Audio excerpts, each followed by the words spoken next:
Good morning to all of you. Today we are going to discuss about steps for charging or absorbing or linking overheads to cost units. Any item of overhead should become a part of cost of the product.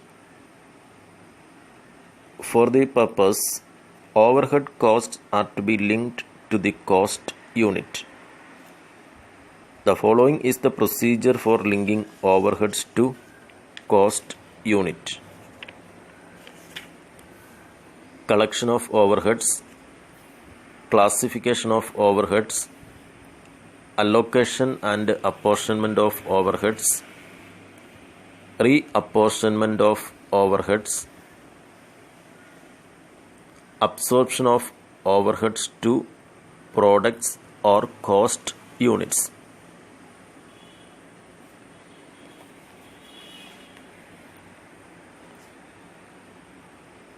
Collection of overheads. Collection of overheads involve the processing of various documents from which the data on indirect materials, indirect labor, and indirect expenses are extracted. The source documents for various items of overheads are invoices, stores requisitions, wage analysis sheets, cash book, journal entries, subsidiary records, etc.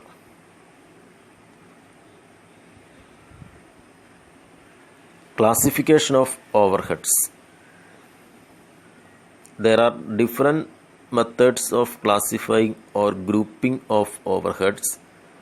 There are no rigid rules or principles regarding the classification of overheads. For costing purpose, overhead expenses are classified as two: function-wise classification, element-wise classification, behavior-wise classification, controllability-wise classification, normalcy-wise classification, and financial-wise classification.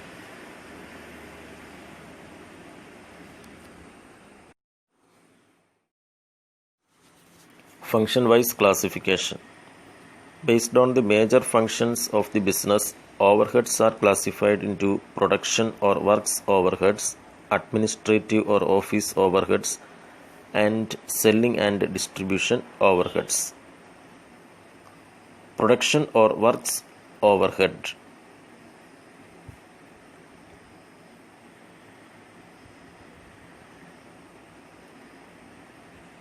Manufacturing ആക്ടിവിറ്റീസുമായിട്ട് ബന്ധപ്പെട്ട് വരുന്ന എല്ലാ indirect കോസ്റ്റുകളെയുമാണ് production or works overhead എന്നതുകൊണ്ട് ഉദ്ദേശിക്കുക.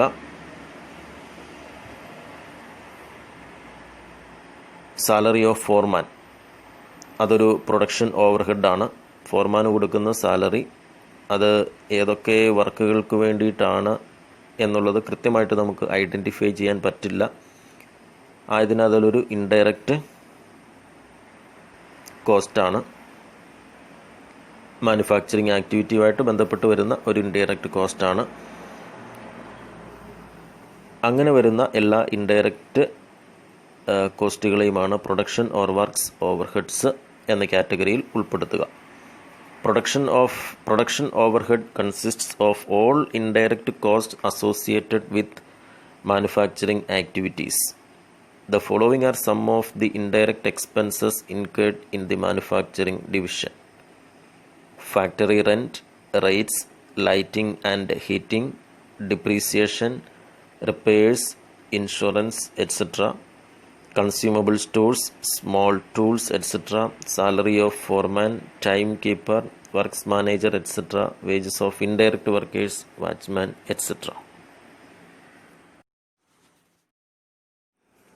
Administrative or office overheads. ഏതൊരു ഓർഗനൈസേഷൻ്റെയും സുഗമമായ പ്രവർത്തനത്തിന് അതിൻ്റെ അഡ്മിനിസ്ട്രേറ്റീവായിട്ട് വരുന്ന ഇൻഡയറക്റ്റ് കോസ്റ്റുകളുണ്ട്. അങ്ങനെ വരുന്ന കോസ്റ്റുകളെയാണ് അഡ്മിനിസ്ട്രേറ്റീവ് ഓർ ഓഫീസ് ഓവർഹെഡ്സ് എന്നതുകൊണ്ട് ഉദ്ദേശിക്കുക. Administrative expenses are incurred for the overall management of the concern. So, this head includes expenses connected with the managerial functions of planning, organizing, directing, coordinating, and controlling the operations of the business. Examples of administrative overheads are office rent and rates, office lighting, heating and cleaning, depreciation, repair and maintenance of office items, salaries of office staff, directors' remuneration, telephone charges, postage, audit fee, bank charges, legal expenses, etc.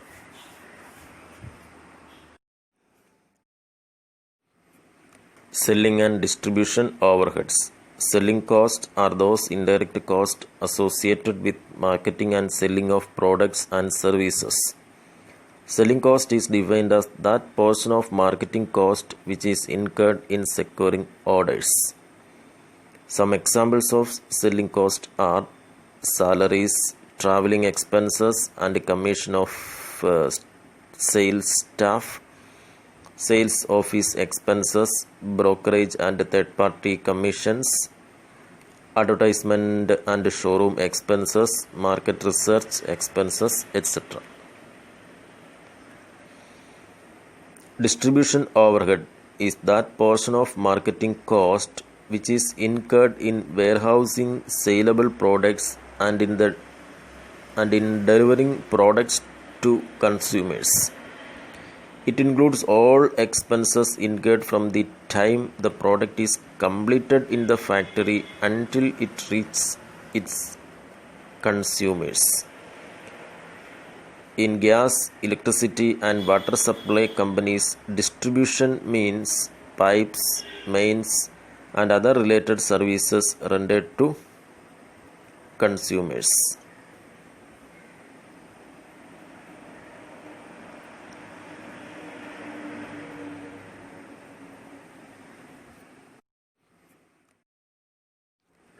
Element-wise or incidence-wise classification. Classification of overheads in accordance with the elements of cost such as indirect material, indirect labor, and indirect expenses is called element-wise classification.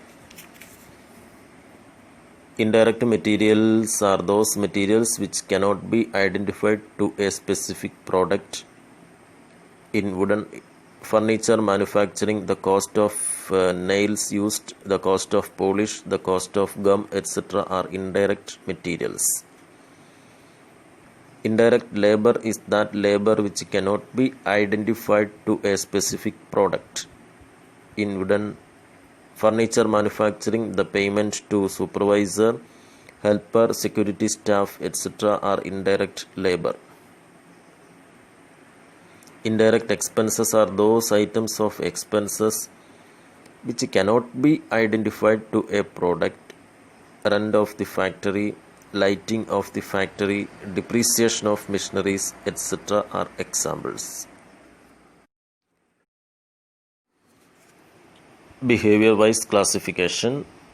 Overheads show the tendency to vary with the production, sales volume or activity level.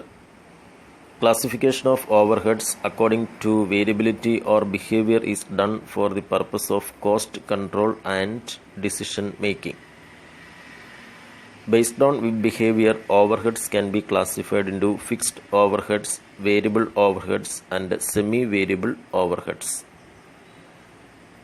Fixed overheads are those costs which remain fixed or constant at any level of activity or up to a given range of activity. These costs can also be called as static or rigid costs because these costs in total remain to be the same at any level of activity. Factory rent, factory insurance, etc. form fixed overheads. Variable overheads. Variable overhead is that part of the total cost which tends to vary directly with variation in the volume of output. It varies in direct proportion to the volume of production. indirect material, indirect labor, etc. form indirect variable overheads. Semi-variable overheads. A cost which is partly fixed and partly variable is called semi-variable cost. It varies at certain levels and remains fixed at other levels of activity. It is the cost which changes with the volume of output but not in the same rate. It is also known as semi-fixed cost or step cost. Cost of supervision, cost of advertising, etc. are examples of semi-variable overheads.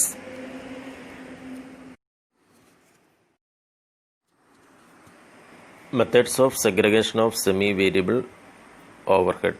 അതായത് semi variable overhead എന്ന് പറയുക partly fixed and partly variable overhead കോസ്റ്റാണ്. ആയതിനാൽ അതിൽ എത്രമാത്രം variable ഓവർഹെഡിൻ്റെ cost വരുന്നുണ്ട്, എത്രമാത്രം fixed ഓവർഹെഡിൻ്റെ കോസ്റ്റാണ് എന്ന് വേർതിരിച്ചറിയുന്നതിന് വേണ്ടിയിട്ടുള്ള ചില മാർഗങ്ങളാണ് ഇവിടെ സൂചിപ്പിക്കുക.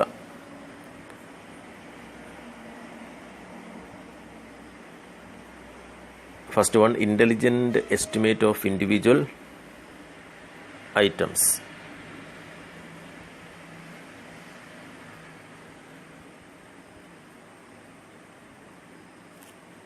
ഏറ്റവും സിംപ്ലസ്റ്റ് ആയിട്ടുള്ള ഒരു മെത്തേഡാണ്. ഇവിടെ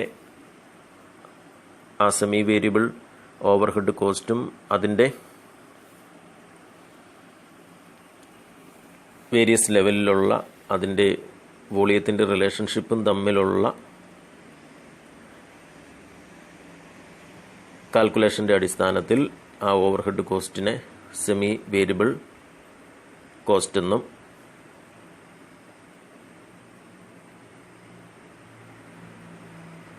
ഫിക്സഡ് ഓവർഹെഡ് കോസ്റ്റ് എന്നും ക്ലാസിഫൈ ചെയ്യുന്നു. മറ്റൊന്ന് ഹൈ ആൻഡ് ലോ മെത്തേഡ്.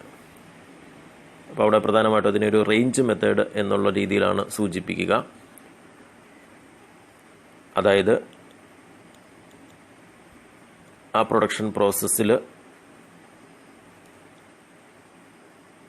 അതിൻ്റെ ലെവൽ ഓഫ് എക്സ്പെൻസ് ഹൈ ലെവലെന്നും ലോ ലെവലെന്നും രണ്ട് എക്സ്ട്രീം ഫിക്സ് ചെയ്യുന്നു. ആ പർട്ടിക്കുലർ പീരിയഡിൽ ഹൈ ലെവലിലും ലോ ലെവലിലും വരുന്ന എക്സ്പെൻസസ് ഐഡൻറ്റിഫൈ ചെയ്യുന്നു. അതിൻ്റെ ഡിഫറൻസ് എടുക്കുന്നു. അതിൻ്റെ അടിസ്ഥാനത്തിൽ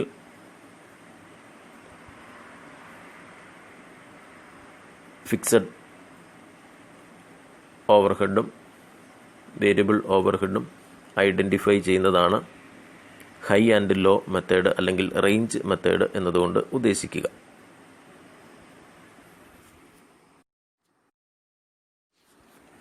method of average.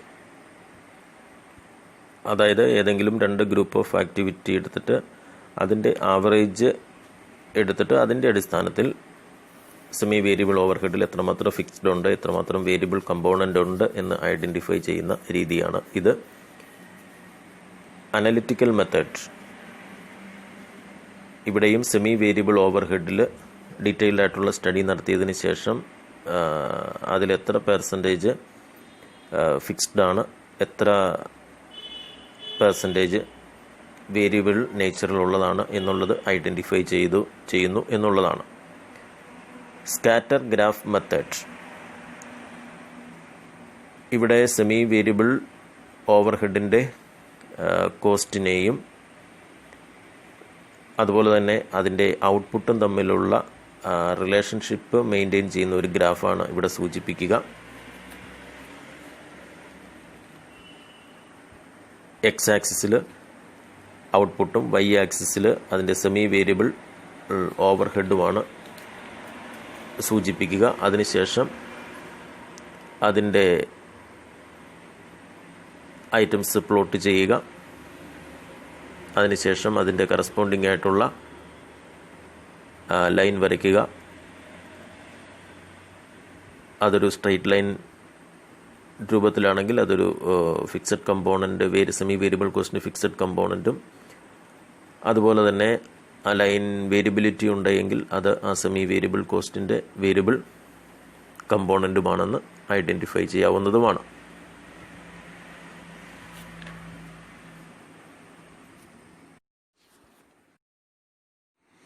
Least squares method. ഇവിടെ രണ്ട് വേരിയബിൾസ് തമ്മിലുള്ള റിലേഷൻഷിപ്പിൻ്റെ അടിസ്ഥാനത്തിൽ എത്രമാത്രം ഫിക്സഡ് കോസ്റ്റ് ഉണ്ട്, എത്രമാത്രം വേരിയബിൾ ഓവർഹെഡ് കോസ്റ്റ് ഉണ്ട് എന്നുള്ളത് ഐഡൻറ്റിഫൈ ചെയ്യുന്നതാണ്. അതായത് ഇവിടുത്തെ ഔട്ട്പുട്ടും സെമി വേരിയബിൾ ഓവർഹെഡ് കോസ്റ്റും തമ്മിലുള്ള റിലേഷൻഷിപ്പിൻ്റെ അടിസ്ഥാനത്തിൽ സെമി വേരിയബിൾ ഓവർഹെഡ് കോസ്റ്റിൽ എത്രമാത്രം ഫിക്സ്ഡ് ഓവർഹെഡിൻ്റെ പാർട്ടുണ്ട്, അതുപോലെ തന്നെ വേരിയബിൾ ഓവർഹെഡിൻ്റെ പാർട്ടുണ്ട് എന്ന്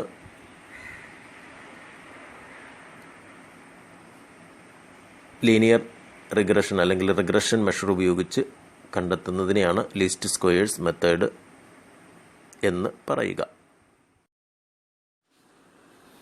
Controllability based classification. On the basis of controllability, overhead cost can be divided into controllable costs and uncontrollable costs. Controllable costs are those which can be influenced by the action of the management of the undertaking. Uncontrollable costs are those which cannot be influenced by the action of the management. Normalcy wise classification. Here the overhead costs are classified into normal and abnormal.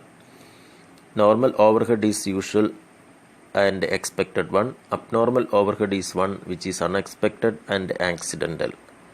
The cost should be classified into normal and abnormal for the purpose of cost control and cost reduction.